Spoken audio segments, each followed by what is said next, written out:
एक बार की बात है, एक राजा था जिसका नाम था सुरेंद्र प्रताप सिंह। बहुत नामी राजा जिसका राज्य काफ़ी दूर दूर तक फैला हुआ। एक दिन दरबार में एक व्यक्ति आया और उसने राजा से याचना की कि हे राजा, मुझे नौकरी की आवश्यकता है और मुझे आप नौकरी पे रखें। राजा ने कहा कि मेरे को भी किसी भी नौकर की आवश्यकता नहीं है। तो उस व्यक्ति ने कहा कि आप एक बार मुझे परखें, उसके बाद नौकरी पे रखें। कि चल ठीक है भाई, बता तेरे में क्या ऐसी खूबी है। तो उसने कहा कि मैं जानवर या इंसान को देखकर ये बता सकता हूँ कि उसकी असलियत क्या है। कि अच्छा, हम इसको पहले परखना चाहेंगे। तो राजा को मजाक सूझा और उसने अस्तबल से एक घोड़ा मंगवाया। घोड़े को सामने आते ही बोला कि चलो इसकी खूबी बताओ। तो व्यक्ति ने बताया कि ये घोड़ा नस्ली नहीं है। राजा को बड़ा आश्चर्य हुआ कि उसने तो करोड़ों रुपए देकर ये घोड़ा खरीदा था नस्ल वाला, ये व्यक्ति क्या बोल रहा है। तो उसने कहा कि अगर तेरी बात सच नहीं निकली तो तुझे मृत्यु दंड दिया जाएगा। ठीक है राजा जी, मुझे मंजूर होगा। राजा ने उस व्यक्ति को बुलवाया जिससे उसने घोड़ा खरीदा था और बोला कि भाई देख, बात ऐसी है, जो भी सच बात है बता, नहीं तो फिर तुझे मृत्यु दंड मिलेगा। तो उस बेचने वाले ने हाथ जोड़ कर कहा कि राजा जी, बात ऐसी है, इस घोड़े की जो माँ थी वो तो बचपन में ही मर गई थी और मैंने एक गाय का दूध पिला पिला कर इसको बड़ा किया था और इसकी नस्ल अच्छी थी और आपने इसको ख़रीद लिया। तो उसने उस व्यक्ति से पूछा कि चल ठीक है, तेरी बात तो सच हो गई, लेकिन ये बता कि तुझे पता कैसे चला कि ये नस्ल का घोड़ा नहीं है।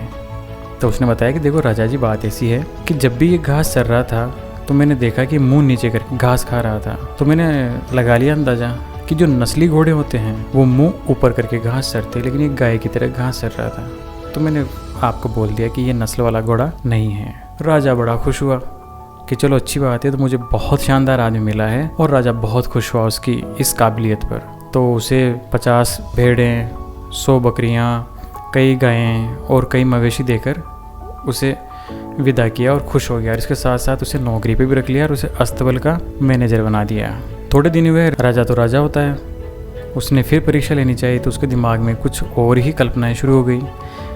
उसने एक दिन फिर बुलाया और बुलाया के कहा कि एक बात बताओ, तुम रानी के बारे में बताओ कि वो कैसी है। तो उसने कहा कि राजा जी देखो, बात ऐसी है, आपको उनके साथ ज़िंदगी बिताते हुए काफ़ी दिन हो गए, लेकिन जो रानी हैं वो ख़ानदानी तो नहीं है। राजा को बड़ा आश्चर्य हुआ, लेकिन राजा एक बार उसको देख चुका था।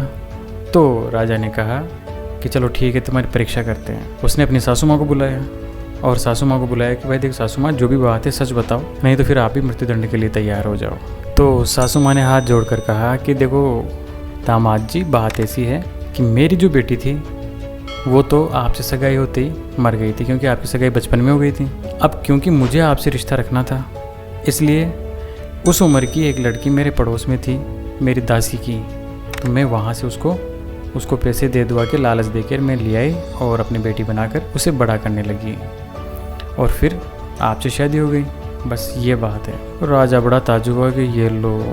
खैर जो भी है, उसने फिर बुलाया उस व्यक्ति को, यार चल ठीक है, जो भी है, लेकिन मुझे बता कि तुझे पता कैसे चला कि ख़ानदानी नहीं है। कि राजा जी सीधी सी बात है कि जो ख़ानदानी रानी होती है वो कभी भी बेहुदा बातें नहीं करती, फूहड़ भाषा में बात नहीं करती, और ये तो जब भी जाती थी गालियाँ, अभद्र भाषा का प्रयोग करती थी। इसलिए मैं जान गया कि ये ख़ानदानी तो नहीं है।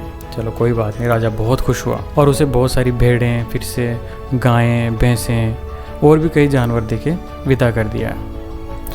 2-4 दिन हुए और फिर राजा के दिमाग में तो वही कीड़ा चलता रहा। इस बार तो राजा ने गजब ही कर दिया।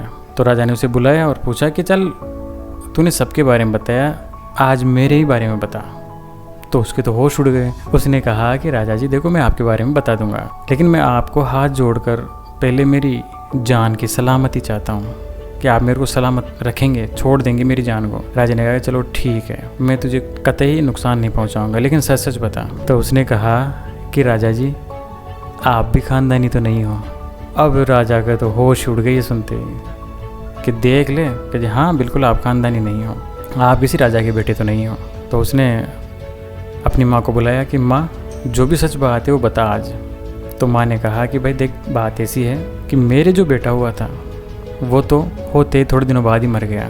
पिताजी तेरे थे नहीं, वो भी युद्ध में मारे गए थे। तो फिर मैं क्या करती। अब मुझे राजवंश इतना बड़ा राजपाट तो चलाना ही चलाना था। तो मेरे एक पड़ोस में कुम्हारों का घर था, वो मटकियाँ बनाने का काम करते थे और इसके साथ साथ ही वो मवेशी भी चराते थे। तो उनके भी तेरी उम्र का एक लड़का था, तो मैंने उनको लालच देके और उनका लड़का मेरे यहाँ ले आए और फिर मैंने तेरे को बड़ा किया और फिर राजा बनाया। राजा ने कहा चलो ठीक है। तो उसने कहा कि चल अब मेरे बारे में बता कि तुझे पता कैसे चला कि मैं ख़ानदानी नहीं हूँ या मैं एक राजा का बेटा नहीं हूँ। कि राजा जी बिल्कुल सिंपल सी बात है कि एक जो राजा होता है वो जब भी खुश होता है तो मोती, पैसा, रुपया, सोना, चांदी ये इनाम में देते हैं, और आप हो कि मुझे भेड़ें, बकरियां, जानवर ये इनाम में दे रहे हो। तो मुझे पता चल गया कि आप ख़ानदानी नहीं हो। कहने का मतलब ये है, इससे हमें शिक्षा ये मिलती है कि इंसान कितने भी बड़े ओहदे पे पहुंच जाए, उसे कितना भी बड़ा पद मिल जाए, उसके पास कितना ही रुपया, पैसा, पावर कुछ भी आ जाए, लेकिन उसका जो व्यवहार है वो सब कुछ कह देता है। उसकी हकीकत उसका व्यवहार ही बयान करता है। इसलिए हमें अपनी ज़िंदगी के अंदर एक बहुत अच्छा व्यवहार बनाकर रखना चाहिए सबसे। धन्यवाद।